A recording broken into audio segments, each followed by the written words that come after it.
Muy bien, estimados alumnos, ahora vamos a explorar un tema de actualidad muy interesante y les estoy respondiendo a muchas solicitudes para que les hable del dióxido de cloro. Ha sido muy importante la espera porque lo primero que tenemos que hacer es aprender bien lo que es la secreción ácida del estómago. Y ahora sí vamos a estudiar al dióxido de cloro.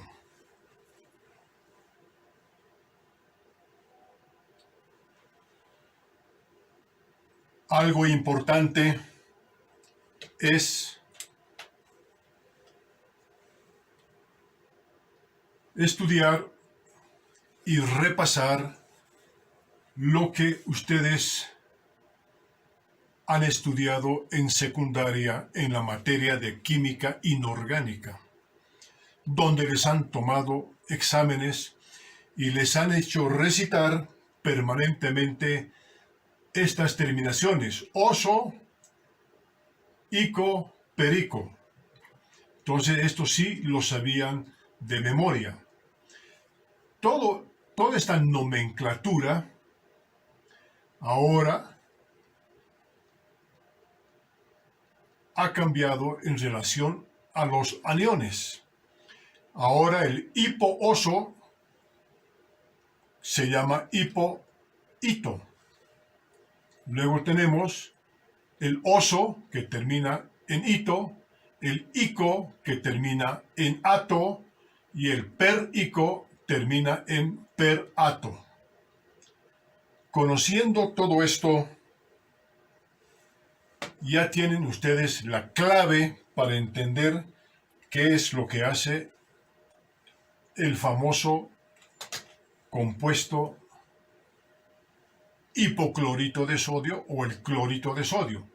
Pero vamos a seguir algo más adelante, entendiendo primero que, miren, los metaloides, no solamente el cloro, sino puede ser el azufre, puede ser el bromo, puede ser el azufre, el nitrógeno, que cuando reaccionan con el oxígeno se forman los óxidos. Entonces tendríamos, este óxido sería el hipo, oso, ico y perico. Cuando reaccionan con el agua, entonces se forman los ácidos. Este es el ácido que dirían hipocloroso o decían hipoclorito. Eso de hipoclorito ahora hacen relación con la lavandina. Luego tenemos la relación del clorito, clorato, perclorato. Muy bien.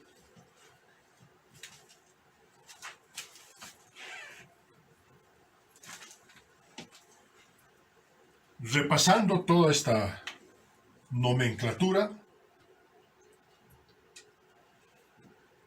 vemos lo siguiente, que el ácido hipocloroso sí se combina con el sodio. Vamos a tener aquí el hipoclorito de sodio, la famosa lavandina, que le dicen también lejía. Muy bien. Luego tenemos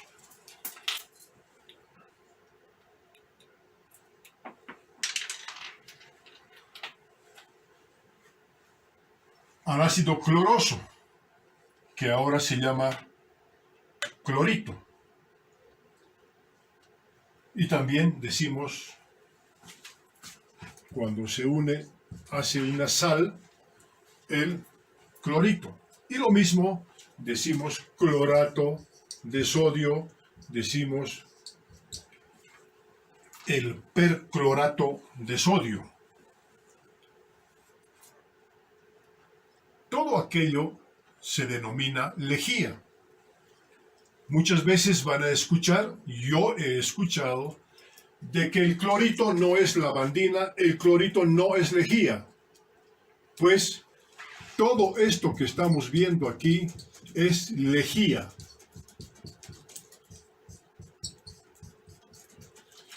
Corresponde a todo lo que se llaman lejías, ¿sí? Y no son las únicas. Si aquí tuviéramos azufre, lo mismo son lejías. Si tenemos hidróxido de sodio, también son lejías. Si tenemos hidróxido de potasio, también son lejías. Aquí tampoco va a ser ninguna maravilla si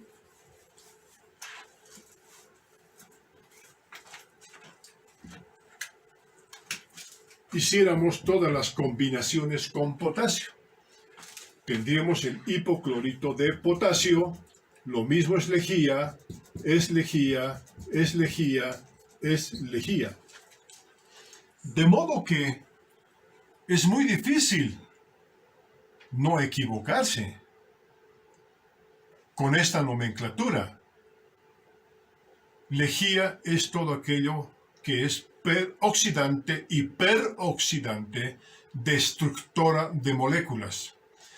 Estas lejías, ¿sí?, se caracterizan porque van a destruir las membranas, van a oxidar las membranas de todos los seres vivos directamente, fuera del organismo. Si colocan todo esto en piscinas, porque se utiliza para purificar el agua contaminada con bacterias, las bacterias van a reventar y estas células van a morir.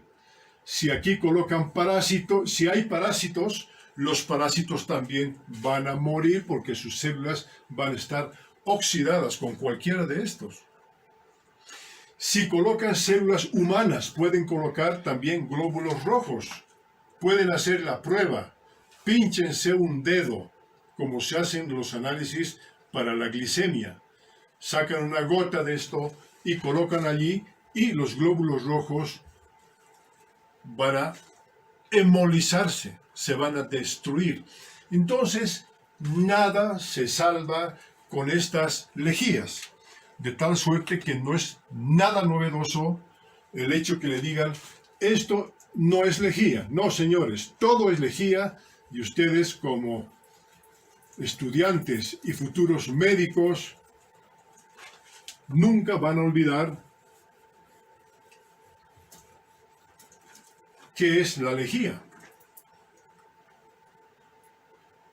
Famosa. Entonces, ¿qué es lo que tenemos a continuación?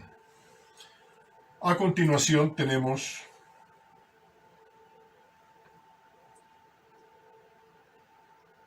las diferentes clasificaciones.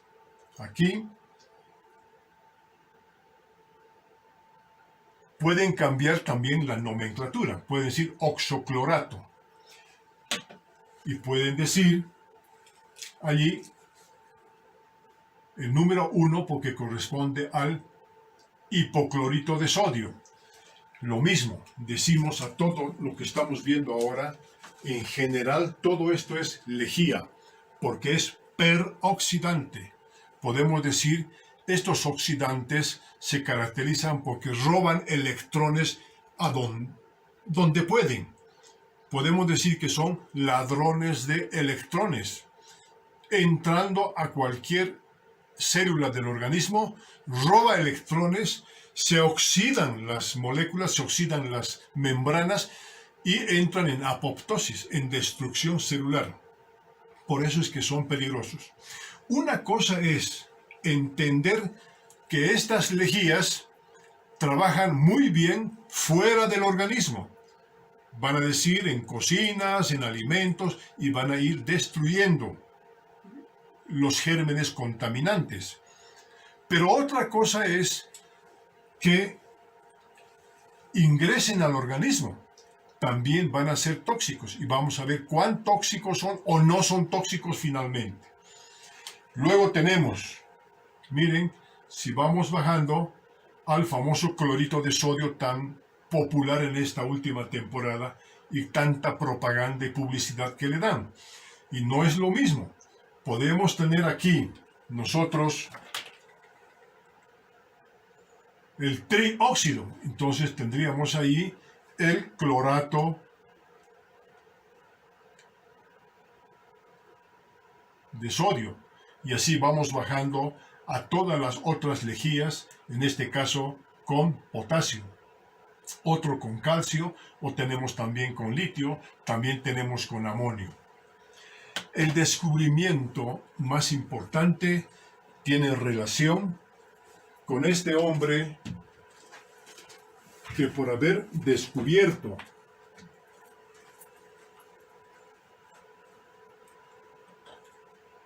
las características de lo que son los enlaces que tiene el cloro y por qué cuando se combina con el oxígeno es oxidante. Lo más importante aquí, si hablamos del hipoclorito de sodio, él descubre algo muy interesante, que estas uniones del cloro no se comportan esencialmente como enlaces covalentes que tienen dos electrones. ¿Sí? En la parte de abajo, igual, vamos a ver aquí, lo que descubre y lo que nunca más ha cambiado, no va a cambiar y nunca más va a cambiar, de que este enlace, miren, tiene 3 electrones. Eso hace que sea un compuesto muy inestable. Y todos aquellos que veamos aquí van a tener 3 electrones, y aunque tengan los dos, van a tener 3 electrones.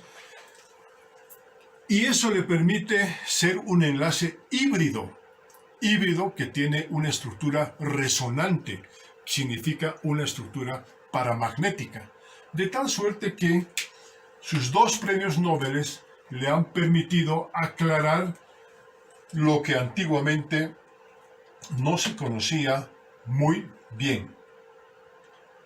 A continuación, tenemos las explicaciones de lo que significa hipo. Otra vez, lavandina. La lavandina en otros países se conocen con otros nombres, en el nuestro también, y simplemente se dice cloro, otros llaman clorox. Es la misma historia. Es la lavandina que tiene el ácido hipocloroso, y ya dije, de este modo tiene el sodio. ¿Qué significa eso? Significa que son sales. Las sales entonces son muy importantes, en este caso cuando se ha combinado con sodio. Puede ser también que exista potasio, puede ser también que exista calcio. Todas estas son sales que van a ingresar a las células de cualquier germen y por eso son excelentes antisépticos fuera del organismo. Repito varias veces de que tiene que ser fuera del organismo, no dentro del organismo, porque si entran al organismo van a destruir todo tipo de células, igual como si lo hacen afuera. Por eso está en la categoría de tóxicos. Queremos más. Entonces, por el hecho de que son paramagnéticos híbridos resonantes, son poco estables. ¿Sí? Entonces, declaramos ahora de que esta lavandina es un oxidante fuerte y además es económico. Más económico que el clorito de sodio. Se utiliza como desinfectante, que está muy claro, y van a ver ustedes más detalles en el internet. Además dice que comenzando con esta historia, se ha utilizado pues como un blanqueador. Ustedes pueden tener experiencias, coloquen lavandina en cualquier ropa de color y van a ver cómo el color va a desaparecer o van a tener manchas blancas. Por eso es que este compuesto, el hipoclorito, se ha utilizado para fabricar papel. Ese papel donde escriben, ese papel blanco, utiliza la madera en forma de pastas y decoloran la madera y por eso tenemos el papel blanco. Cuanto más blanco sea, es mayor el tratamiento con la lavandina. Ahora se van a dar la sorpresa de que la misma historia ocurre cuando se habla del hipoclorito. La misma. El clorito. El clorito igual van a conseguir como sal. Entonces tenemos ahí el clorito de sodio. Muy bien. ¿Para qué sirve el clorito de sodio? Sirve para las mismas aplicaciones que tiene la lavandina. Entonces decimos ahí, ¿cuáles son las principales aplicaciones del dióxido de cloro? ¿Sí? Sirve para blanqueo de telas, lo mismo. ¿Por qué? Porque también es una lejía, trabaja del mismo modo. Quieren aprender más, tienen que ser curiosos y van a investigar a través también del internet y de muchos libros de química donde tiene esta característica. Lo mismo que la lavandina también le va a servir para limpiar las calles, que ahora está muy famoso para desinfectar calles, plazas, avenidas, paredes, edificios, afuera y adentro, para evitar la contaminación con el virus de la pandemia. Entonces, un buen estudiante de medicina, un buen médico, tiene que entender muy bien lo que le está pasando cuando habla de estos compuestos. Y la misma historia es cuando hablan con los otros compuestos, que son todavía más oxidantes y además tienen carácter explosivo. Y son los que terminan en ato y en el perato. De modo que difícil es perderse en esta historia. Veamos qué es lo que sucede a continuación. ¿Qué sucede cuando estos compuestos ingresan al estómago? Algo muy importante que debo recordar es que lo que hemos aprendido, el estómago es un órgano secretor. Segrega el ácido clorhídrico.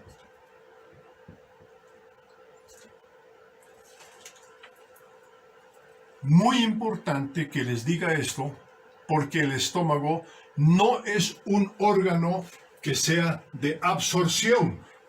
Esto les repito porque he escuchado ahí, y van a escuchar ustedes videos donde dicen que el compuesto relacionado con el dióxido de cloro se absorbe hacia la sangre.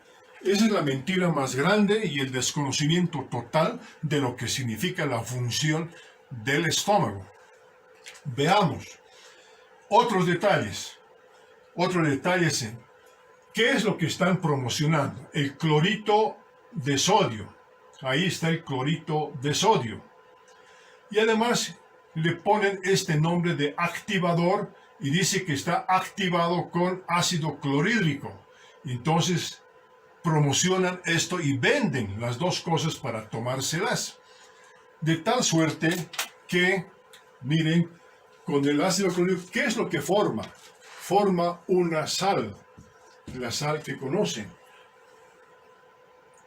la sal común, cloruro de sodio. ¿Qué más va a formar esto? Va a formar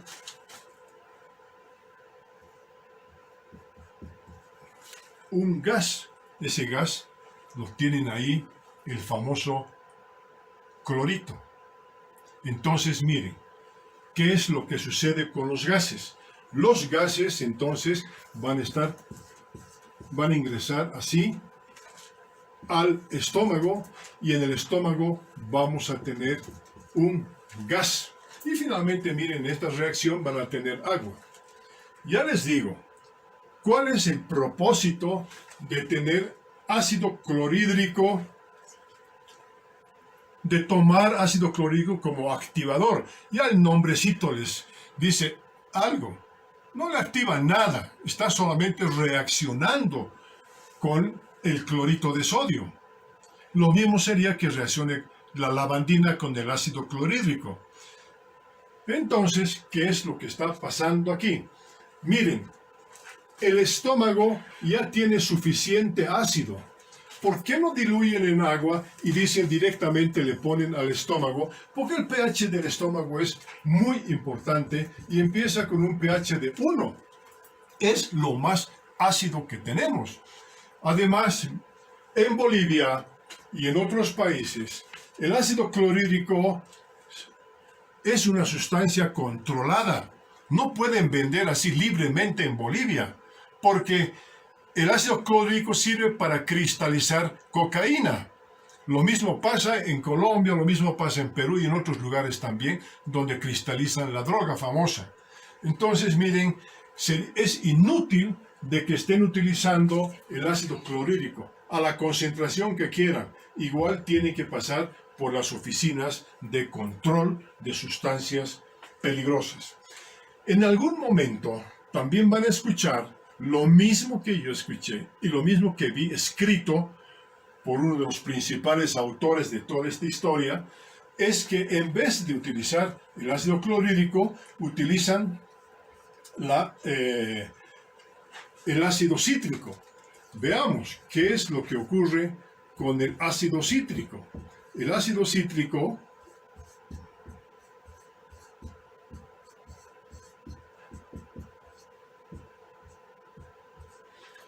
tiene esta fórmula. Cuando es como ácido, está de esta manera, completo. Pero estos compuestos nunca están solitos, siempre están conjugados y entonces, por la ley de acción de las masas, tiene que estar conjugado siempre con la sal, ¿sí? Entonces estos compuestos tienen que ir siempre en pares y así caminan y circulan en nuestro organismo y dentro de las células de esa manera y fuera de las células también. Perfecto. Una vez que está todo esto entendido, veamos cuál sería la diferencia si van a consumir el hipoclorito de sodio. El hipoclorito de sodio, ahora, les dije que se llamaba también Clorox. Muy bien. ¿Qué es lo que sucede con el hipoclorito? El hipoclorito de sodio, al reaccionar ya con agua cuando disuelven para inclusive desinfectar verduras, o en mayor concentración o más cantidad a las piscinas, al fin de cuentas, ¿en qué va a resultar? Miren, en ácido clorhídrico y en oxígeno. Otra vez tenemos aquí gas. Y luego esto, el peligroso es este oxidrilo que tiene un electrón libre. Es un radical libre. Después veremos que también hay radicales libres de cloro aquí. Muy bien. Cuando reacciona el hipoclorito con el agua, miren, se disuelve en todo esto. La parte peligrosa es esa. Pero ¿qué pasa en el estómago? En el estómago ya les dije que tenemos muchos protones, ¿sí? No hay problema, el estómago nos defiende, el hipoclorito gana todo esto y entonces simplemente tienen al hidróxido de sodio que combinado con el hidrógeno del estómago termina en agua. Entonces no se hagan ningún problema. Los dos van a terminar en el estómago, miren, agua, agua, y van a terminar en agua. Y si ahí se disuelven el gas, miren, el gas nuevamente disuelto en agua son solamente gases. Y estos gases muy fácilmente se van a eliminar en un eructo. ¿O no les pasa eso cuando hay gases en el estómago? Cuando toman Coca-Cola con gas, con anhídrido carbónico, les pasa pues eso. ¿Qué pasa si toman cerveza? La misma historia. Los gases no se absorben en el estómago y no se absorben en intestino delgado, porque no son sus funciones. Hablaremos también a futuro qué es lo que sucede con los gases en el intestino. Vamos a ver a continuación. Si por algún motivo no se elimina en un eructo, el gas no se absorbe, pero el gas puede circular al intestino, en el intestino, ¿sí? Y en el intestino el gas tampoco se va a absorber y va a llegar aquello a reaccionar con algunos otros compuestos, no se va a absorber nunca, ni en el intestino, ni en el estómago, y voy a repetir muchas veces lo mismo para que esté bien comprendido.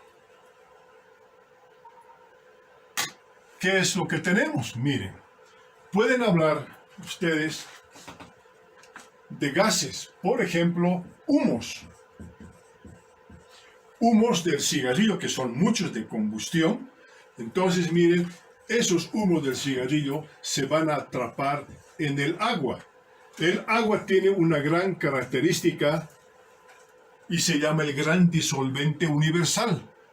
Donde sea que existe agua, vamos a encontrar siempre gases atrapados. Bueno, aquí podemos tener óxido de nitrógeno. El óxido de nitrógeno se va a disolver. Entonces tenemos una disolución de gases con agua. Se van a atrapar aquí, por ejemplo, sulfatos. Pueden atraparse ahí sulfatos. Y tenemos aquí sulfatos atrapados. Es decir, podemos atrapar en el agua absolutamente todos los óxidos.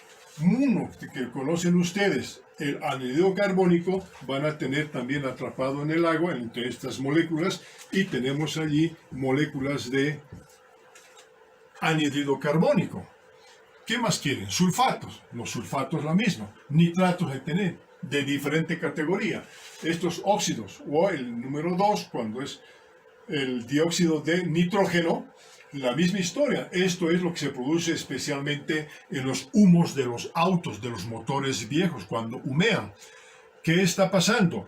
Está sucediendo que esos gases los estamos respirando. Y al respirar se van a pegar con las mucosas y las mucosidades de la garganta y de la nariz. Esas las vamos a tragar. Entonces estamos tragando todas las veces esta clase de compuestos que son también el producto de las combustiones, los fenómenos de chaqueos, los incendios famosos que están contaminando al mundo, pues están contaminando también al agua, y aquí tenemos muchas moléculas de agua con gas. Y eso vamos a ver a continuación, en forma práctica, qué es lo que sucede para extrapolar o para interpolar los conceptos que tenemos en la forma práctica.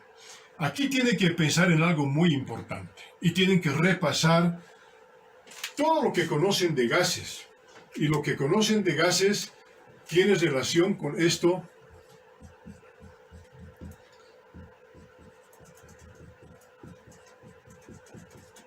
¿Se acuerdan? La teoría y la ley. Muchas leyes. La ley de Boyle-Mariotte. Van a encontrar la ley de Henry. Van a encontrar las leyes de Gay-Lussac. Entonces, miren, esto que han aprendido en secundaria, tienen que aplicar ahora en la parte médica, en la parte biofísica, la disolución de gases. Y vamos a ver cuál es la diferencia. Aunque estos autores son lo mejor que ha ocurrido en el mundo, ellos han trabajado en vasijas en recipientes de vidrio, pero no han trabajado en estómago. Y el estómago es un órgano muy importante porque tiene musculatura, tiene mucosa, tiene epitelio, se contrae y se relaja. Ellos no han trabajado en esa parte. Nosotros sí, en medicina, en fisiología, en bioquímica, sí trabajamos sobre el órgano tan importante y les vemos todos los secretos que tiene.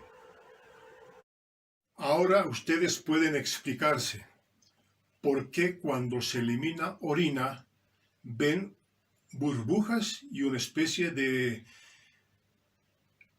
espumas en el inodoro. Se van a explicar por qué al batir botellas de cualquier líquido que tiene agua encuentran burbujas. Por ejemplo, tenemos agua en este recipiente y vemos que forma burbujas, ¿sí? Pero después las burbujas desaparecen. Ahora vamos a ver la gran capacidad que tiene el agua para absorber los gases. Hagamos la prueba.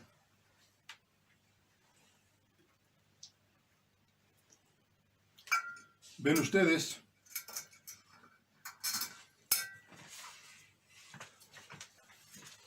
¿Ven el humo?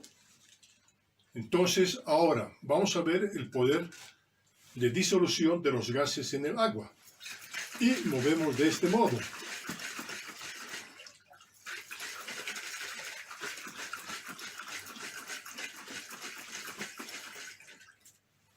¿Qué han observado? El gas absorbido entre las moléculas del agua. Cualquier gas tiene gran poder de absorción en el agua. Esto nos hace ver también de que existen graves problemas en los lagos y en los mares. A medida que contaminamos el aire con incendios, con bombas, con gases, estamos en contra de la naturaleza y estamos alterando el agua de los mares. Entonces, cada vez que este gas ingresa al estómago, el estómago se contrae y el gas se disuelve. Y no solo este, sino todos los gases.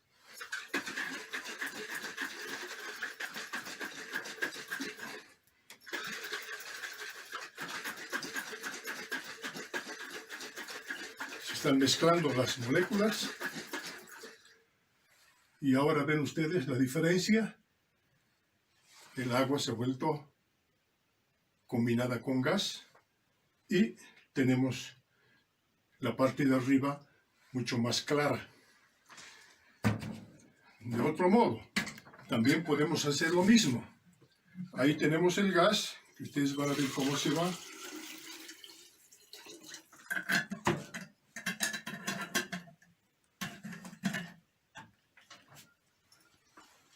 Lo tenemos ahí arriba y ahora mezclamos. Así como los gases se mezclan con el agua de los ríos, con el agua de los mares, y eso están consumiendo los peces y todos los mariscos. Y ahora tenemos, miren, la mejor demostración de que el agua capta aquello. Por eso es que es la primera vez en mi vida que he visto que están vendiendo gas con agua. En otras partes he visto piedras, he visto maderas, he visto cosas de las más impresionantes que venden con la categoría de que le va a dar suerte en la vida. Pero esta es la primera vez que veo que están vendiendo el gas en el agua. Respecto al tema que nos ocupa, existen muchas dudas, ¿sí?, controversias y también existe mala información. Voy a repetirles. El dióxido de cloro es un gas. Como es gas, en el estómago no sirve y se va a eliminar con un eructo. ¿Sí? Veamos qué es lo que sucede. dióxido de cloro en el estómago con el hidrógeno. ¿Qué es lo que forma aquí? Forma el famoso dióxido de cloro, ¿sí? Pero también forma cloruro. Este cloruro no es tóxico y además forma agua. Entonces, ¿qué es lo que ha pasado aquí? Miren lo que ha pasado. Como gas se fue para arriba y mi mejor expresión es el eructo. Luego, ¿qué es lo que tenemos a continuación? El famoso clorito, dióxido de cloro. Entonces, el dióxido de cloro, miren, al ganar un electrón, ha formado el clorito, el ión, ¿sí? Pero ¿qué es lo que va a pasar después con ese ión? Este ión va a reaccionar con todo lo que puede. ¿Qué es lo que va a pasar?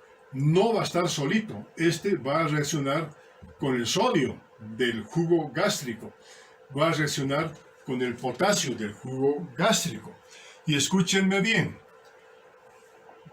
Hay un solo jugo gástrico. No existen jugos gástricos. ¿Sí? No existen jugos gástricos y van a ver ustedes en muchos libros y van a ver en el internet que dicen jugos gástricos. No, señor, se llama jugo gástrico porque es uno solo, no hay varios. Y si no, que demuestren si es que existe aquello. Muy bien, ¿qué es lo que tenemos con este gas? Con este gas tenemos también la misma historia con la que han comenzado con el hipoclorito de sodio. Muy bien. Ahora, ¿por qué escribo de este modo?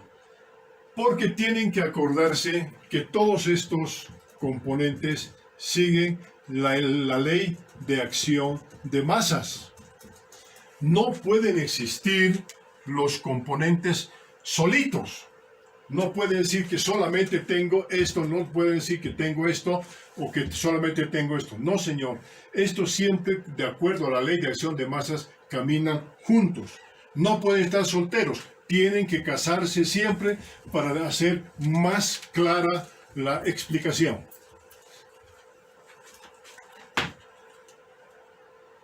Por eso, no es cierto que estén separados. ¿Sí? Aquí no hay divorcio, tienen que estar juntos. Bueno, ¿cuál es al fin de cuentas el resultado final de todo esto? Dice en un medio fuertemente ácido. Fuertemente ácido es pues el estómago. Miren, consumen el famoso hipoclorito, el clorito y el clorito, miren, va a reaccionar con el hidrógeno. ¿Y qué va a formar? Va a formar nada más cloruro, que no es tóxico, y agua, nada más. Por eso resumimos todo aquello en que, miren, en el estómago fuertemente ácido, pH 1, pH 2, pH 3, dice, no es tóxico, no tiene ningún efecto sobre los virus y no va a tener ningún efecto sobre todo lo que es virus, bacterias, parásitos, levaduras, hongos, inclusive células. Nuestras células humanas. Nosotros siempre estamos descamando células de la nariz. Estamos descamando células de orofaringe, descamando células del mismo estómago y células humanas. Igual no van a tener ningún efecto sobre las células porque prácticamente podemos resumir de que se ha neutralizado todo con este gran órgano. Por eso hay que tener un respeto grande al estómago porque es lo que tiene que recibir todos los alimentos y contaminaciones del mundo. Es un gran órgano que merece mucho para nosotros. Quiero ser más enfático aún. Miren, más enfático significa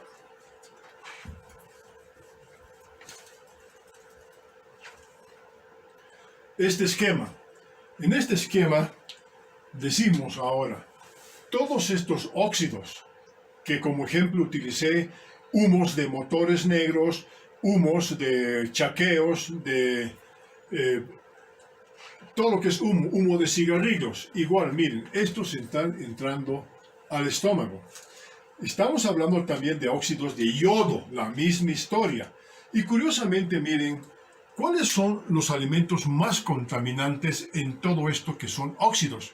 Y los que son sales, porque muchos tienen sodio, potasio, calcio, etcétera, justo son las plantas. Porque las plantas están absorbiendo todo eso de la tierra y dentro de sus células tiene todo este tipo de sales y va a formar muchos gases, y el producto de esto significa ingresar al estómago. Si quieren bromo, también con bromo van a tener igual hipobromito de sodio, van a tener bromito de sodio, van a tener bromato y van a tener perbromato de sodio. La misma historia no cambia en relación a lo que es el famoso cloro. Y la misma historia vamos a hablar cuando decimos monóxido de carbono. Lo mismo cuando se fuma, los motores, los chaqueos, mucho monóxido, y también dióxido de carbono, anhídrido carbónico, y también hay el trióxido. En fin, tenemos todo aquello.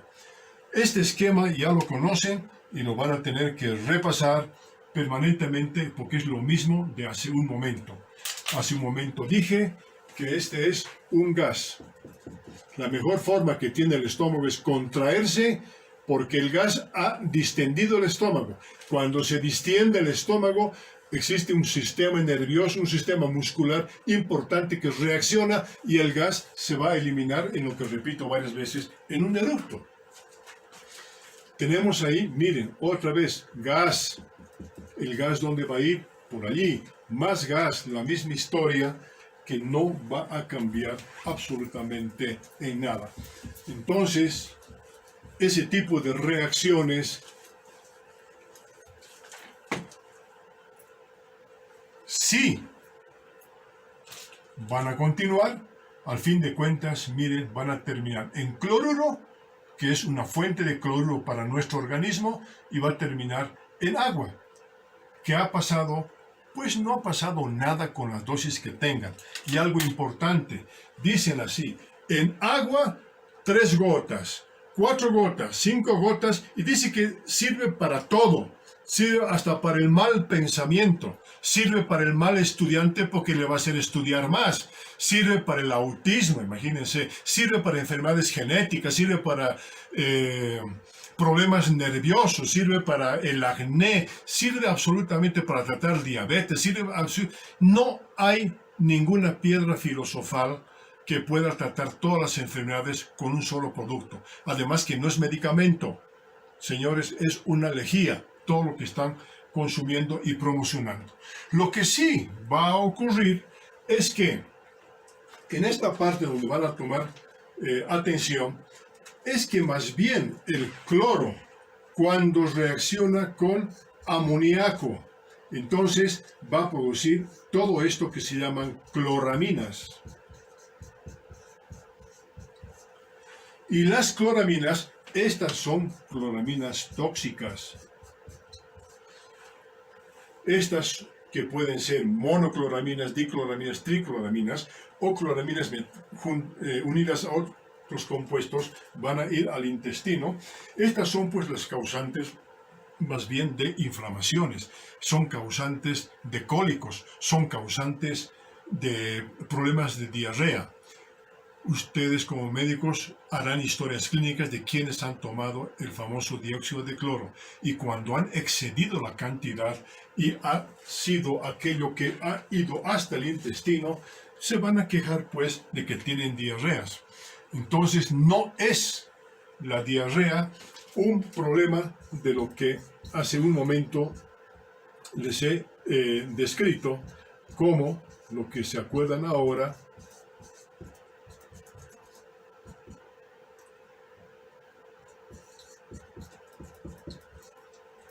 el famoso ácido cítrico. No es problema. El ácido cítrico hay en abundancia en naranjas, hay en limas, hay en limones, y pueden tomar litros si quieren. Y el ácido cítrico nunca va a producir diarrea. Pero dicen, he cambiado el ácido cítrico porque produce diarrea. No, señor, el problema son las cloraminas. Y cuando están mucho más abajo todavía, en el intestino grueso, si llegan hasta allí, esas cloraminas se van a juntar con el amoníaco, porque el amoníaco es un producto de lo que ya hemos estudiado, de carboxilación de aminoácidos, y es un producto muy importante de las bacterias. Bacterias producidas en colon. Entonces, claro, mucha bacteria, mucho amoníaco, también pueden decir amonio, se junta con el cloro, obviamente van a formar cloraminas y la diarrea está instaurada. Entonces ahí tiene una explicación muy diferente de lo que es la producción de diarreas cuando se toma este componente y llega a los intestinos.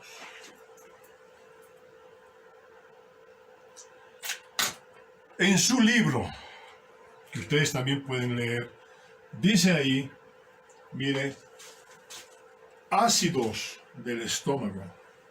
¿Qué clase de ácidos hay en el estómago? El único ácido que existe en el estómago es el ácido clorhídrico. No hay forma de equivocarse. Es la función del estómago. También, cuando lean ese libro que lo promocionan tanto, van a leer de que dice estómago artificial. Una cosa es hablar de estómago artificial y no del estómago natural el que tenemos. Eso es completamente diferente. También dicen que en el estómago artificial, pues han puesto allí el pH 1 del ácido clorhídrico. Y lo promocionan en su mismo libro y he sacado exactamente lo que dice ahí, pues estómago artificial o estómago virtual. Esto es lo que nosotros llamamos un estudio in vitro, pero no refleja absolutamente nada. ¿Por qué? Porque este estómago virtual o artificial está pues hecho, como decir, en una vasija. Una vasija en forma de estómago pueden hacerlo, pero no tiene pues las características del estómago. Entonces, una cosa es colocarle esto y ponerle ácido clorhídrico y tomar conclusiones erróneas. Como investigación, como curiosidad, como inquietud, está bien, pero no es lo real. Entonces, ¿qué es lo que sucede? ¿Qué es lo que describen? Describen que en ese estómago artificial han hecho de que a medida que van aumentando el pH, pues mire, va subiendo la cantidad de dióxido de cloro.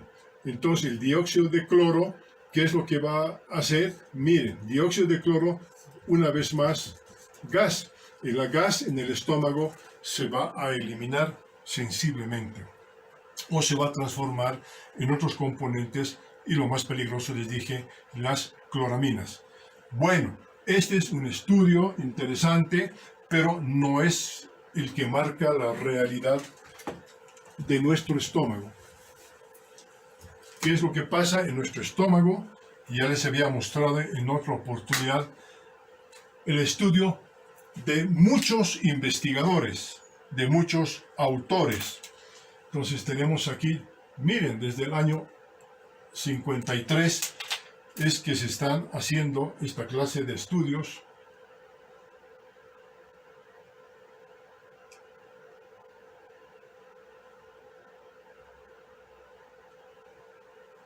Miren, estos estudios se hacen o se hicieron a nivel del mar, donde hablé de las presiones parciales de los gases, la presión atmosférica o la presión barométrica que influye en todos los organismos, influye a los habitantes de nivel del mar o en los habitantes de la altura, como el caso nuestro. Y hemos hablado de que esto es real porque esto es estudio realizado en estómagos investigando la secreción básica, la que siempre debe existir, porque en cualquier momento estamos consumiendo bacterias, virus y cualquier otro tipo de compuestos y el estómago nos defiende cuando no está estimulado. Pero después de que comemos, entonces tenemos la secreción ácida máxima, igual, miren cómo aumenta, y en la altura también aumenta. Entonces, nuevamente digo de que tienen que tener un respeto profundo por nuestro estómago, porque tiene que aguantar todo. Algo que sí rescato es en algún momento algún nivel de franqueza, porque dice ahí, mire, quiere dar gracias a todos los que han apoyado. Momentos difíciles, el futuro dice que tiene que estudiar. Dice ensayos clínicos. Mire que los ensayos clínicos tienen que ser con personas. Y hay que respetar a las personas y no investigar en personas. Hay que ser como el método científico, primero in vitro, en laboratorio, y después recién ver que las pruebas no sean tóxicas. Hasta este momento, lo que dice su autor dice pruebas testimoniales. Miren, prueba testimonial no es absolutamente nada, porque significa de pacientes que van a decir, me hizo daño o me sentí bien, pero eso es psicología pura. ¿Qué es lo que más me asusta? Y lo que debe asustarles a todos ustedes es esto. Miren.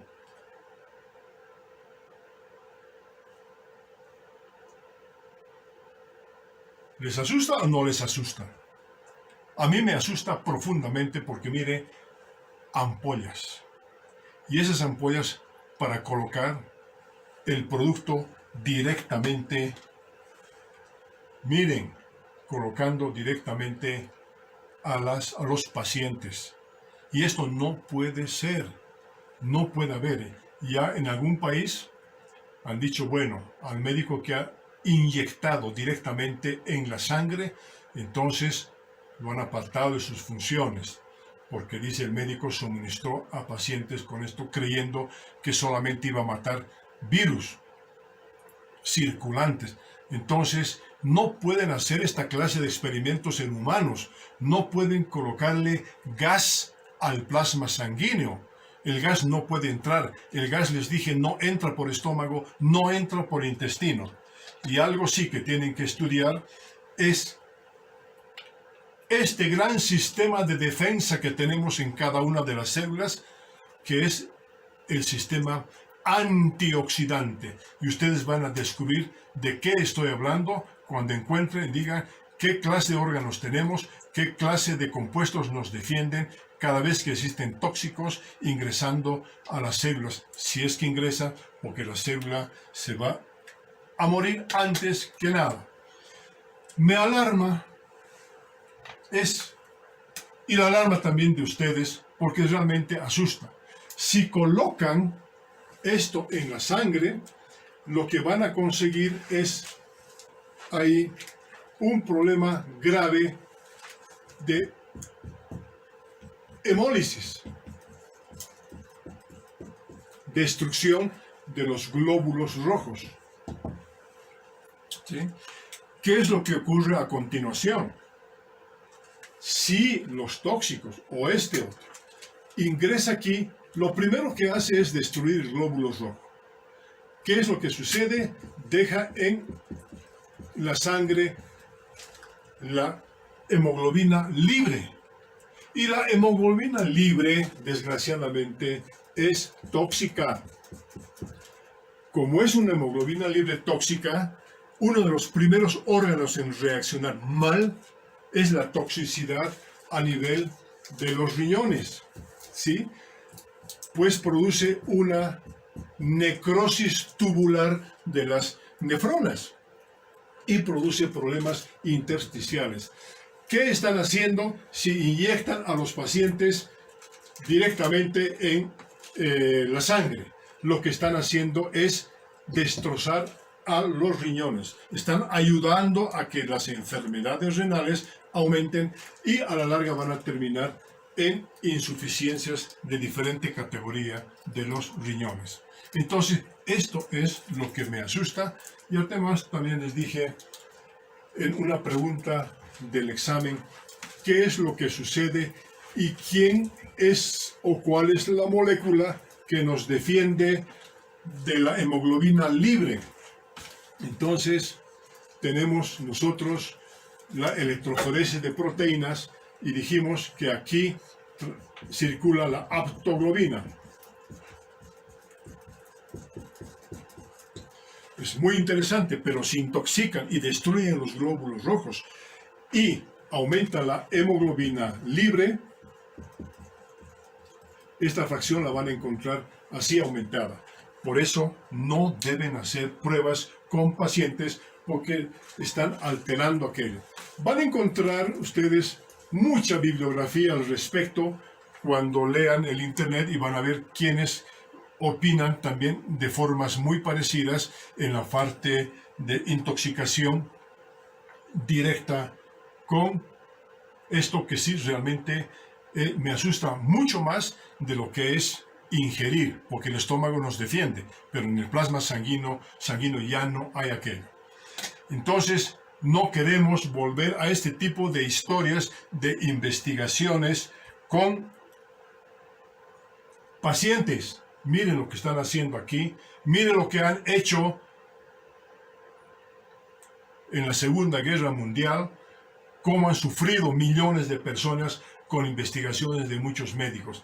Es decir, el mensaje que les doy, no deben investigar en humanos. Esto es muy doloroso y la historia no puede repetirse de ese modo. Entonces ahí miren los autores, hay muchos libros al respecto. Existen muchos testimonios de pacientes que han sufrido con diferentes intoxicaciones en esa época. Entonces, lo que sucede es que si deciden investigar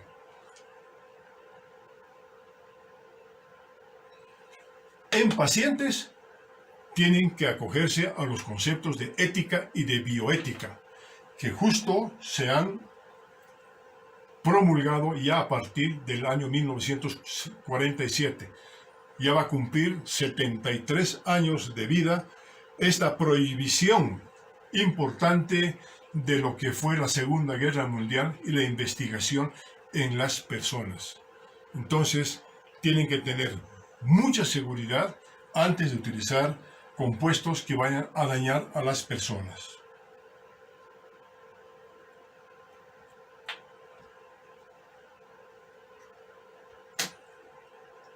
Muy bien, ya dijimos que no sirve por estómago, muy tóxico directamente en la sangre.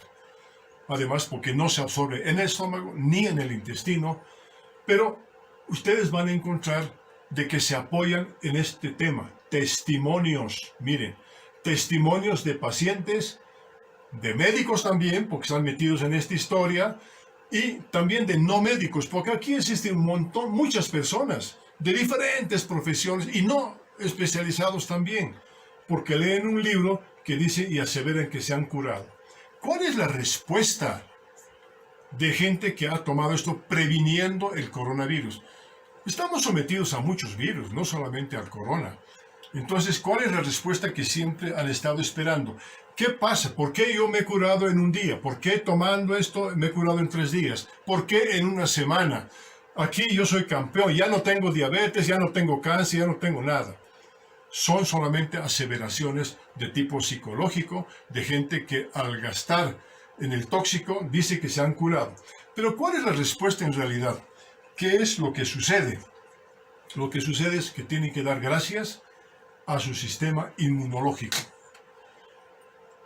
Nosotros somos diferentes unos a otros y tenemos diferente clase de respuestas a los tóxicos, a las infecciones, a los parásitos, a toda clase de virus. Incluye el virus de la inmunodeficiencia también. ¿Por qué hay gente que vive con gente que tiene SIDA y no se enferma? ¿Por qué hay gente que tiene una vida con gente con tuberculosis y no se enferma? Y así con muchas enfermedades. La respuesta está en nuestra estructura orgánica. La suerte es mantener un buen estado nutricional porque las células, estas son las que nos defienden a través de sintetizar los anticuerpos. Y aquí, ojo, si la persona tiene homeostasis, la palabra médica, que significa el equilibrio en todo, va a tener una respuesta excelente de aquella figurita que les dije que aquí es donde reacciona IgG, IgM, IgA, la IgE y la IgD. Esos son los anticuerpos que se fabrican en el organismo. Y sucede que si la persona está equilibrada y tiene una buena defensa, entonces va a producir estos anticuerpos contra los virus. Y esto va a ocurrir, miren, en un día y se van a curar. El resfriado va a ser muy suavito. Va a ocurrir que se cura en 2 días, 3 días y dicen, he tomado esto, pero me he curado. No, señor, se ha curado gracias a que tiene un buen sistema de reacción inmunológica. Tienen que agradecer a su línea inmunológica. Pero también les voy a decir que no es bueno tener gran cantidad de anticuerpos, porque los anticuerpos, después de matar al virus o a los virus que haya o a las bacterias que haya, este aumento de actividad también es mala porque va a producir un ataque a nuestras mismas células. Por eso es que la gente habla, los investigadores hablan y siguen viendo aquello de lo que han llamado la tormenta de las citocinas. Entonces son tóxicos. Muchas veces se van a curar en un momento determinado, pero se van a empeorar también porque han desarrollado mayor cantidad de estos compuestos. Para ser más explícito, les diría de que este tipo de reacción es más o menos como el carácter de las personas. Hay personas a las que tienen un estímulo y no reaccionan para nada, como que no les hicieron efecto. Pero hay personas que les llamamos los fosforitos, hiperreactivas. Reactivan, inclusive pueden pegar, pueden matar, pueden pelear, y son las hiperreacciones que van a tener los anticuerpos. Entonces no es bueno tener poco ni mucho. Hay que tener siempre el equilibrio.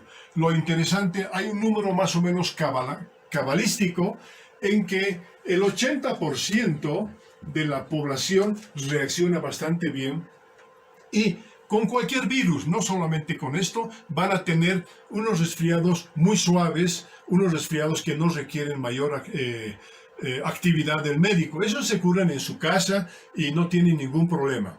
Entonces todos quisiéramos estar en el 80% de nuestra población.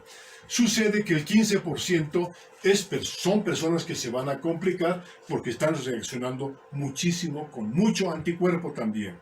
Entonces esos son los que van a ser la tormenta de las citocinas, que en un momento hablaremos qué son las linfoquinas, qué son las citocinas y todo aquello de la inmunología. Entonces, estos son los pacientes que se van a complicar. Unos que van a llegar a morir porque van a tener otra clase de problemas. Van a ser los que están en el 5%. Estas cifras son cabalísticas, van a variar un poco más, un poco menos, y obviamente tiene relación con el estado nutricional, porque en todo tenemos que tener equilibrio. Es igual que la ley de acción de masas que les he explicado. Hay un equilibrio en todo. Estando claro, debo agradecerles por su atención y lo importante es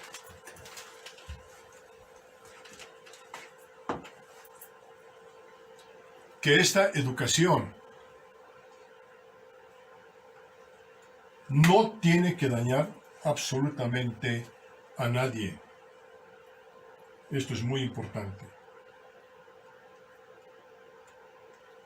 Tenemos que seguir estudiando, tenemos que seguir instruyendo a las personas para hacerles ver la realidad. Y a continuación, de muchos videos, uno que me gustó fue de los mitos del dióxido de cloro, ¿sí? Y en estos mitos están profesores de México, de farmacología, que les van a hablar mucho de lo que significa el dióxido de cloro, que cuando se toma no le va a producir gran cosa, pero si cambian las dosis, entonces sí van a tener problemas gastrointestinales, porque el organismo sabe defenderse de los tóxicos, no solo de este, sino de muchos otros tóxicos también.